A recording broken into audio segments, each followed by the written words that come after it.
Hey everyone, this is Frugal Panda here with a review of the Segway Ninebot S Smart Self-Balancing Electric Scooter.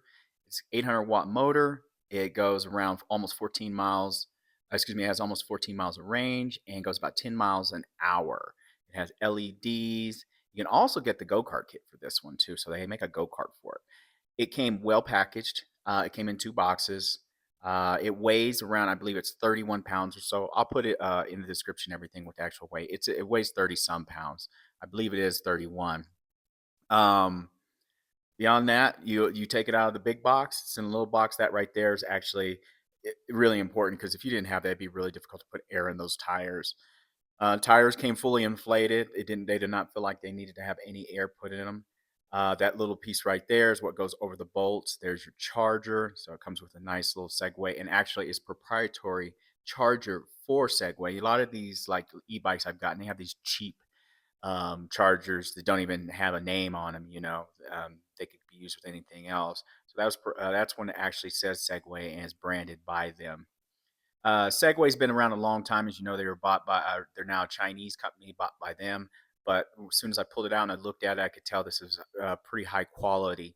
A lot of people say this and that about, Chinese products, but the reality of it, if you have an e-bike, 99% of the e-bikes that people have from Electric XB to all of them are made in China. It just depends on what the manufacturer, the company wanting this stuff, what they're willing to pay for, and that's what affects the actual quality of the products that we get.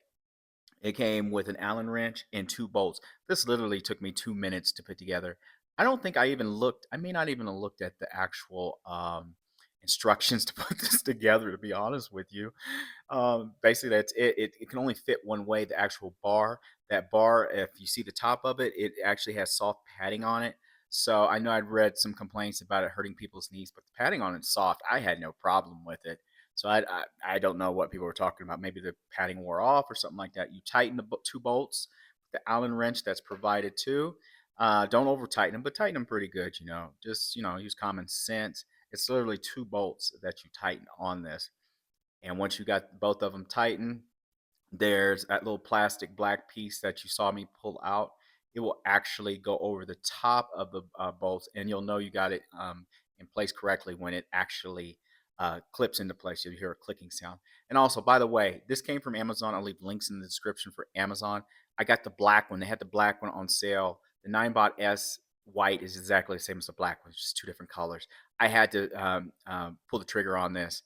To be honest with you, it was $369 on Amazon. That was the deal they were giving, 40% off.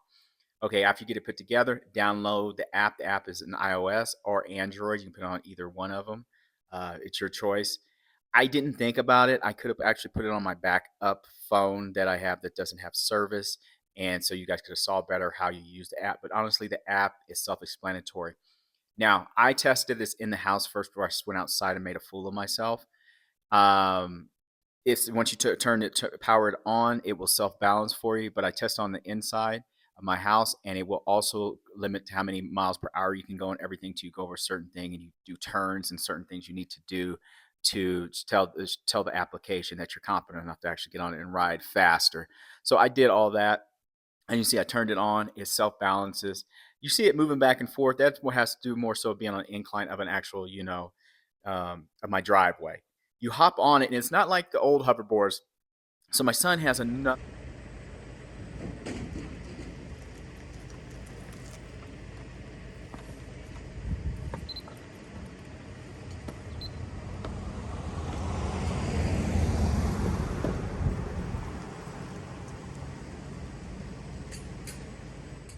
hoverboard, not like this, but the ones I'm talking about. Some of the ones that were burned down houses and all that stuff. But he had a better one. But literally, my wife, got on that one, and she did a Mike Tyson. If you ever saw the video of Mike Tyson when he flew off the back of one trying to ride it around at Christmas time a couple of years back ago, she did the same thing.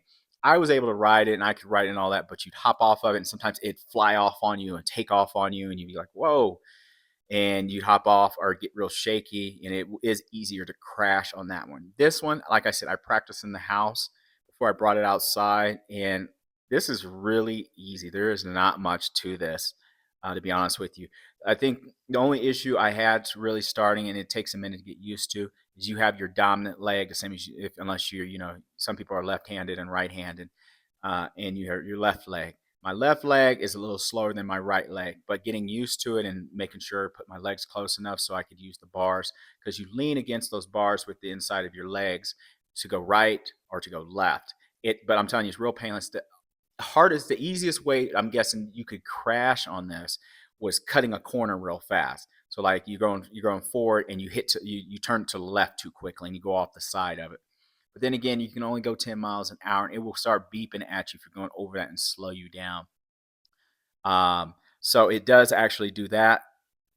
But beyond that, it was it was really cool. I mean, I thought it was very fun. I can't wait to take it on some trips, especially like if I take it on a solo trip or I take it with the scooter. So my son has a scooter, or I have the scooter, and he has a Segway, and we can just ride around, and just check out stuff. It's quiet too, as long as you're not speeding on it, making it beep. You probably announce yourself when you ride past people because it can be really quiet when you're actually riding past people. It's not loud. It doesn't whine like a lot of e-bikes and stuff like that.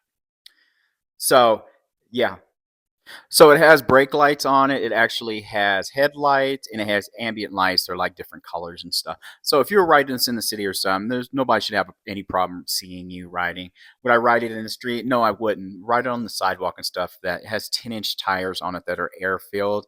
I might end up doing with the tires is go ahead and putting self-sealing in them. Go ahead and um, deflate them and put the self-sealing. I actually did that to one of my cheaper e-bikes. I did the same thing for it too, just in case I got a flat. I don't perceive that, but it could always happen. It doesn't take up that much room in a vehicle either.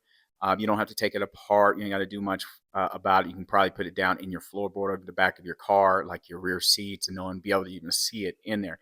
Just be mindful. Anything that's electronic and uses batteries to watch on hot days and stuff where you're packing this type of stuff. You don't want, with the batteries and all that stuff. But beyond that, this was really easy to ride. It's not too much. Oh, and the max weight, by the way, everyone, is 220 pounds. I weigh about 190 pounds, actually, but I had no issues with it riding it. And someone over 220 pounds, I'm guessing, could ride this. It has dual 400 motors that equal to 800. So yeah, it's for dual 400-watt motors. So what I would recommend with this also is take your time practicing with this. Once you get it down, this is actually really easy. This is not like those hoverboards where you see those videos of people flying off the back of them and stuff. It is not like that. Trust me on that. Now, one thing I would like to do is like get a strap or get like almost like maybe make a handle like for like a kind of like what you'd use for your carry-on baggage when you're at the airport and everything, because it will roll when so instead of carrying it, so say I'm out utilizing it, and I also like to get exercise. I want to hop off of it, just put a strap or like a carry-on like type of pole on it, and just pull it behind me while I walk and get a little exercise that way. As you can see right there, I went off a bump. I could go up that bump too.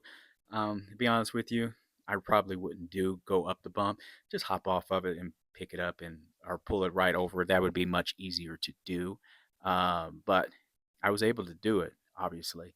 Turning and all that stuff is real easy. Like I said, be careful how fast you're going when you turn. That's the only way I could see you falling off of it is that way, is turning too fast while going forward. And it can go in reverse too. Um, Honestly, this thing was really easy to use. But like I said, that's what I'm trying to plan out is maybe making a strap, using a belt, using something so I can pull it behind me, almost like a carry-on baggage when I'm walking. So say I'm in a park and I'm riding and I'm like, oh, let me get off and walk for a mile, get a little exercise too. I can do that and just pull it right behind me with no problem. As you can see, you can hop off of it and it doesn't take off. Just be mindful when you hop off of it like that. Don't do it on an incline or something so it rolls away from you, because it can roll away from you that way. But it's not like the old hoverboards where you would hop off of them and it would take off on you, or it would take off even before you were off of it and you'd fly off the back of it, like many of the old school ones. This one doesn't do that. Take your time practicing on this too. Also, like I said, I practice on in my house before I even brought it outside, just because I didn't want to be on somebody's short video where I'm flying off the back, because I haven't ridden this one. But learn how to do turns, all that stuff. And like I said, it's tutorials too when you open the app to run it. But yeah, it will run also not being on Bluetooth either, by the way. So when I hopped on it and was using it this day, I didn't even have the Bluetooth on until later. And what you'll see in the video in a little bit is me actually using, you can use your phone as a remote and control it. And so you're not on it and you can actually make the Segway move different ways. It's okay. You got to practice with it, but it's more of a gimmick. Like I said, if I was in the park and I wanted to get some exercise, so I wanted to get off of it, I would pull it behind me. I wouldn't use the remote because you're just burning energy using the remote. And it's a little more difficult to like use the remote. It's not, it's kind of counterintuitive how you use it, but it will work the more you practice with it. Like I said, practice doing turns. This is only my second day riding this Segway, and it was like really easy. There's not much to it. I like the size. I like the size of it. It only weighs 28 pounds.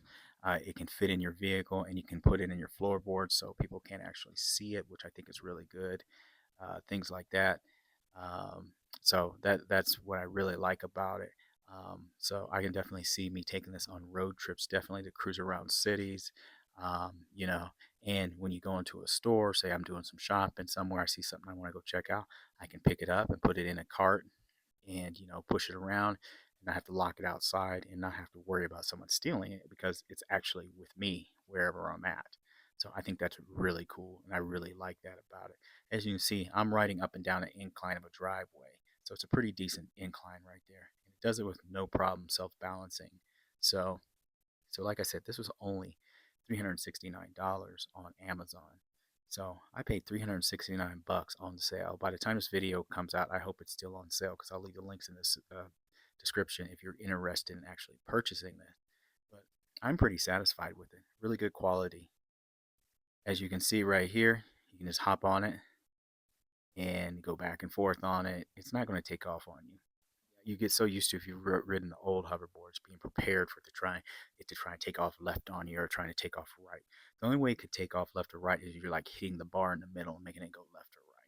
As you can see, is I use my legs to turn it right, use my legs to turn it left. It's real simple to do. And also, I don't know if I talked about the durability. It feels really durable. So here we go. Here's the actual app right here that you can use to control the actual Segway right here. You move that different ways, but it's not really that easy to control it with this, to be honest with you. And it's Bluetooth enabled. So this is Bluetooth. As you can see, I'm moving it around, and it does okay. I won't ever use it, to be honest with you. A couple footage of me just actually on it riding.